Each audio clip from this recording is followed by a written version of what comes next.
The Amazon jungle doesn't forgive mistakes. It swallows them whole. And on that suffocating afternoon, with storm clouds splitting the sky and insects screaming from every direction, a girl named Kaya ran for her life. Blood soaked through her shirt, mixing with rain and sweat. Her ankle twisted with every desperate step. Her lips moved, whispering prayers, half to the sky, half to herself. She wasn't just lost, she was vanishing. Lightning cracked, thunder boomed. Then, silence. Kaya crumpled to the ground, her face pressed into the thick mud and tangled leaves. She didn't scream. She couldn't. Her body had given up before her spirit did. Somewhere, an animal growled low. A shape emerged from the shadows. Large, wild, unmistakable. A wolf. He padded forward, his golden eyes fierce and unblinking. The rain rolled off his dark, matted fur as he sniffed the girl's unconscious form. Then, with a grace that belied his size, he lowered himself, slid his body beneath hers, and with a heavy exhale, stood. Kaya lay limp across his back, arms dangling, head lolling to one side, and without a sound, the wolf turned and walked. Through vines, through thunder, toward salvation. Kaya Varela wasn't reckless. She was curious. Her high school had awarded her a scholarship to join a rare youth research expedition in the Brazilian Amazon. She was the youngest in the group, the only one from a small coastal town in Oregon, and the only one who couldn't stop asking questions. They called her the Wild One. She was radiant, long curls that danced even in the humidity, olive skin kissed by sunlight, and eyes that sparkled like something ancient. But behind her beauty lived a secret loneliness. She had always felt out of place, at school, at home, even in her own skin. The jungle was supposed to be her escape. It became something else entirely. One afternoon, during a short solo outing near their base camp, she heard a call, high-pitched, haunting, bird-like. She followed it. Just a few steps, then a few more.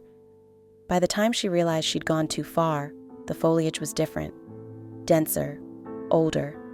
The trail? Gone. She turned, panicked, and ran. That's when it happened. A misstep, a sharp edge, a fall. She landed hard, her ribs slamming into jagged stone, a branch gashing her side open. The pain stole her breath. She tried to move. Couldn't. Tried to scream. No one answered. Rain began to fall. Night approached. She was alone, except she wasn't. It's unclear when the wolf found her, whether he had been watching, waiting, or simply wandering. But what is certain, what Kaya would later swear with her whole heart, is that he chose her. He carried her like something sacred, for hours, over roots that could break bones, through rivers crawling with piranhas, past snakes and shadowy predators that dared not come close. Kaya drifted in and out of the edge of life. Sometimes she dreamed she was flying. Other times, she felt herself surrounded by fur, warmth, movement. When she opened her eyes, it was always the same, his golden gaze looking straight ahead, focused, determined.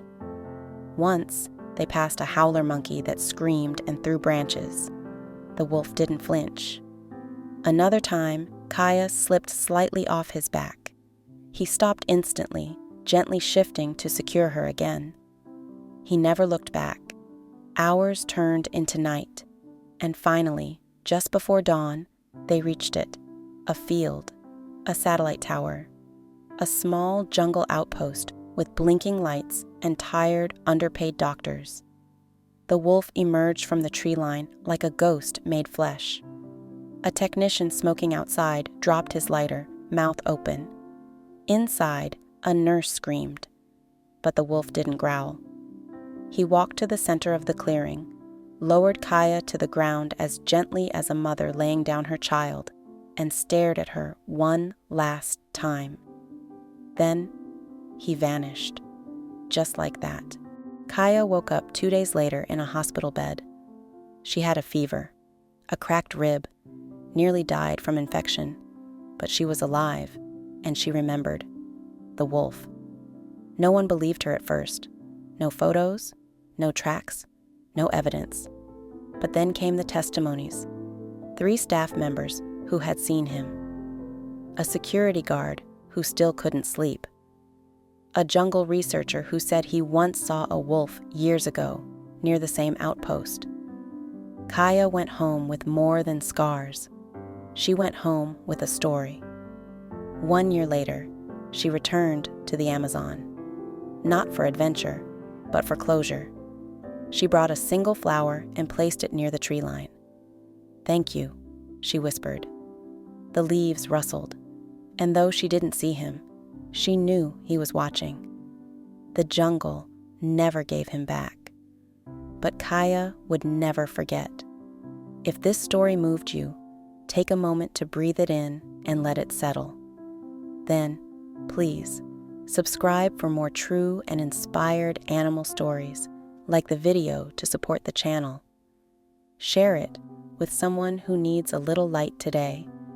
And don't forget to watch the next story, because the jungle always has more to tell.